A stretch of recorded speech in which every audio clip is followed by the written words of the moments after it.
আসসালামু আলাইকুম ভাই। আপনারা অনেকে আমাকে প্রশ্ন করেন যে আসাদ ভাই ফ্রুটস বা ফলের মধ্যে অ্যাকচুয়ালি কি কি দেন।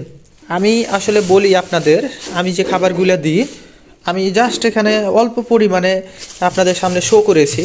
এছাড়া তো আমার অনেক বড় জায়গাতে পাখি রাখা, তো জাস্ট অল্প পরিমাণে যেন আপনাদের আমি দেখাতে পারি যে আমি দৈনিক পাখিকে কি কি দিই বা কোনটা কোন ভিটামিন থাকে, এগুলো তো আপনারা দেখলেই বুঝতে পারেন। তো আসলে মূল হচ্ছে যে বাৎসরিক পাখির যা যা পাওয়া যায়, সবজি বলেন, ফ্রুটস বলেন, ফল বলেন, বাৎসরিক যা যা পাওয়া যায় আমি তাই ওদেরকে দিই। এমন যে শুধুমাত্র পেয়ারাই চালাইলাম, আপেলই চালাইলাম, এছাড়া হচ্ছে যে শুধু মিষ্টি আলুই চালাই দিলাম, তা কিন্তু না। যখন যেটা মার্কেটে চলমান তখন সেটাই আমি দিই। যেমন এখন শীতের সময় জানুয়ারি মাসে আমি এখন কি কি দিচ্ছি, যেমন মিষ্টি আলু, এখানে দেখতেছেন মিষ্টি আলু, তারপরে আছে গাজর, এরপরে আছে এখানে মটরশুঁটি কচি, যেটা কাঁচা মটরশুঁটি, এরপরে আছে এখানে বিটরুট, এরপরে আছে ব্রোকলি, এরপরে আছে আপনার মিষ্টি কুমড়া, এরপরে আছে সিম। সিমের বিচিটা ওরা খাই পছন্দ করে এবং সিমের বিচিতে বিভিন্ন ভিটামিন মিনারেল আর আয়রনের মূল উৎস হচ্ছে পালং শাক, এটা আপনারা জানেন, এটা সবাই জানেন। পেয়ারার কথা তো বলার কিছু নাই, বাড়তি করে কমলা দেওয়া হয়। আবার ডাউলের মধ্যে যেমন বুট দিই, বাদাম দিই, ওগুলো ভিজিয়ে, এবং মুগ ডাল আর গম, এই চারটা আবার ভিজিয়ে দেওয়া হয়। তো এখানে যা হোক নিয়ে আসা নাই, এটা হচ্ছে আমি রাত্রে আর কি ভিডিও করতেছি। আপাতত দৃষ্টিতে আপনারা যখন যেটা চলবে মার্কেটে, তবে আপনারা খেয়াল রাখবেন দৈনিক আপনি কমপক্ষে 5টা থেকে 6টা আইটেম রাখবেন, 5টা থেকে 6টা আলাদা আলাদা আইটেম রাখবেন। যেমন আজকের আইটেমটা বলি, 1 2 3 4 5 6, অলরেডি আমি এখানে 6টা আছেই, তারপরেও 7 8 9 10, আবার বুট বাদাম গম ভেজা, বুট ভেজা, বাদাম ভেজা এবং মুগ ডাল ভেজা।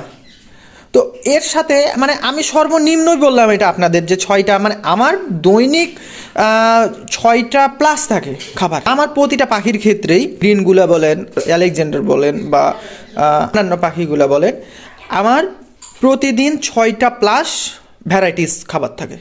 এর মধ্যে সাপোজ আপনারা তো বলেই দিলাম 1 2 3 4 5 6, আপাতত দৃষ্টিতে আমি হয়তো এখানে 6টা আপনারা বলে দিচ্ছি, কিন্তু আমার এখানে 7 8 9 10, অলরেডি 10টা আইটেম আছে। এছাড়াও আপনার হচ্ছে যে 4টা তো বুট টুট বলেই দিলাম, তো মোট 14টা, হয়তো আমার 10টা কমন রেগুলার থাকে। বাট আপনারা প্রশ্ন করতে থাকেন তো সারা বছর কোনটা খাওয়াবো, কেমন খাওয়াবো, শুধু অনেকেই পেয়ারা নিয়ে যে দিয়ে দিলেন, ভাই আসাদ ভাই পেয়ারা পছন্দ করে আমি তাই পেয়ারা দিচ্ছি, আপেল পছন্দ করে আপেল দিচ্ছি। নেভার। আপনার পেয়ারা যদি পছন্দ করে শুধু পেয়ারা খেলেই যে ভিটামিনটা বিদ্যমান ভিটামিন পাবে এমনটা কিন্তু না, আপনাকে পেয়ারাটা কমাই দিতে হবে। আপনি বিটরুটটা একটু বাড়াই দিলেন, মিষ্টি আলু বাড়াই দিলেন, অথবা গাজরটা একটু বাড়াই দিলেন, এইভাবে প্ল্যানিং করে করে করে করে দিতে হবে।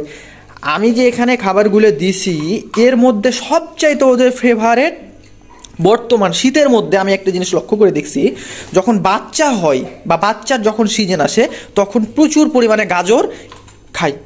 এই কারণে খাই যে ভিটামিন এ প্রচুর পরিমাণে বাচ্চার গ্রোথের জন্য ভিটামিন এ প্রয়োজন, এবং ওরা নিজে থেকেই প্রাকৃতিকভাবে দেখি যে এটা বেশি পছন্দ করে, এটা এবং বিটরুট প্রচুর পরিমাণে খায়। এটা একটু কম খায়, এগুলো একটু একটু করে কম খাই, হ্যাঁ এটা বাট এটা 1 নম্বরে রাখে প্রচুর, মানে আমি দিতে নিজে খাসতে যাই, তা আল্লাহ বাঁচাই দেয়, কারণ একটু শীতের সময় দামও কম পাওয়া যায় আলহামদুলিল্লাহ। এছাড়া আপনাকে এভাবে কন্টিনিউ রাখতে হবে। সর্বনিম্ন মনে রাখবেন বাসাতে দৈনিক 6টা আইটেম রাখবেন, সর্বনিম্ন 6টা আইটেম। হতে পারে পেয়ারা, হতে পারে আপেল, হতে পারে শিম, এটা দিয়ে আপনি বুট দিয়ে, গম দিয়ে, বাদাম দিয়ে, এগুলো দিয়ে আপনি 6টা আইটেম মিলিয়ে রাখবেন। হয়তো এখন শীতের সময় ফল ফ্রুটস বা ভেজিটেবল বেশি পাওয়া যায়, গরমের সময় কম পাওয়া যায়, কিন্তু আপনাকে ওটা মেনটেন করে নিতে হবে নিজেকেই। আপনারা কীভাবে ওজন রাখবেন, কতটুকু ওজন রাখবেন, আপনার পাখি কতটুকু খায়। এখন অনেকে বলতে পারেন ভাই আমার তো 2টা পাখি, 1 জোড়া পাখি, অনেকে তো 1 জোড়া পাখি নেন আমার থেকে, হ্যাঁ কেউ 2 জোড়া 5 জোড়া তো নেন, বাট আমি 1 জোড়ার উদাহরণ দিই।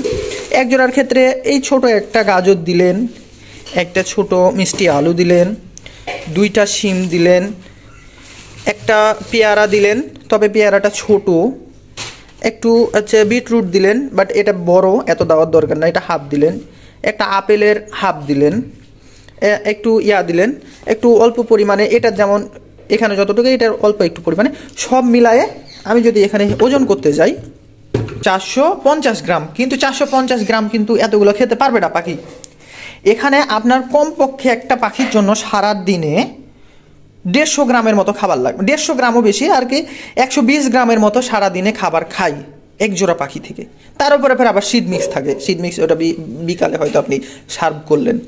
আবার এর সাথে আপনার বুট আছে, বাদাম আছে, মুগ ডাল আছে, হ্যাঁ, এইসব মিলায়ে আপনি 120 গ্রামের মতো দেবেন, ঠিক আছে।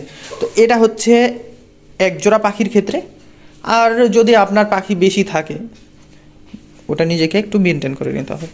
তো আশা করি কিছু জানতে পারলেন এবং আপনাদের উপকারে আসবে এমন কিছু ইনফরমেটিভ ভিডিওগুলোই কিন্তু আমি নিয়ে আসি, অবশ্যই নিয়ে আসি, কিন্তু আপনারা একটু মনোযোগ সহকারে দেখবেন।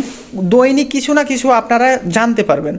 তো আপনারা যারা আমাকে ফলো করেন তারা তো দেখেন, ভালো লাগে, নিজেকেও ভালো লাগে, এবং আপনারা শেয়ার করে দিবেন। প্লাস যারা নতুনভাবে দেখতেছেন, পাখি সম্বন্ধে কিছু জানতে চান, সেক্ষেত্রে আমাকে ফলো দিয়ে রাখুন, ভিডিওগুলো দেখবেন, ইনশাল্লাহ ভালো কিছু জানতে পারবেন পাখি বিষয়ে। অলরেডি আমার পাখিগুলো ডিম বাচ্চা করা শুরু করে দিছে, কিছুদিন আগে বাচ্চা অলরেডি মার্কেটে ছাড়ছি।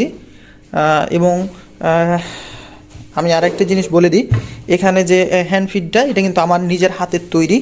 আমি বিভিন্ন সিড মিক্সের সমন্বয়ে এবং আমার দীর্ঘ 13 থেকে 14 বছর পাখি পালার অভিজ্ঞতার উপরে ভিত্তি করে আমি এই হ্যান্ড ফিডটা তৈরি করছি ছোট বাচ্চাদের ক্ষেত্রে। আপাতত দৃষ্টিতে ছোট বাচ্চাদের ক্ষেত্রে আমি হ্যান্ড ফিড তৈরি করছি এবং মার্কেটজাত করা শুরু করছি। এখানে পুরো বায়োডাটা পেয়ে যাবেন, আমার নাম কি নামে, Nutri baby hand feed formula. বেশ অনেক ডিলারশিপ নিছে, তাদেরকে দিয়েছি, এবং এখানে ব্যবহার বিধি, কিভাবে ব্যবহার করতে হবে আর কি কি ভিটামিন আছে, প্রতিটা বিষয় এখানে তুলে দেওয়া আছে।